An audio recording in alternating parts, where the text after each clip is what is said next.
Yeah, so actually it's not true that I'm always buying small companies.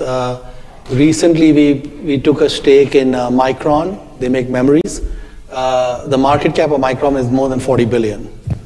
Okay, so we're not always buying small companies. I mean, Fiat Chrysler now, I think the market cap is over 20 billion, for example.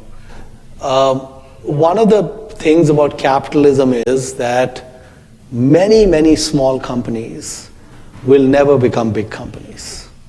They will always stay small, okay? A very small number of companies actually have something unusual that will allow them to grow, because capitalism is very brutal, okay? So, like you said in Hong Kong, these companies have issues. The moment they have issues, we are moving on. So if the issue is with the people, I'm definitely not interested.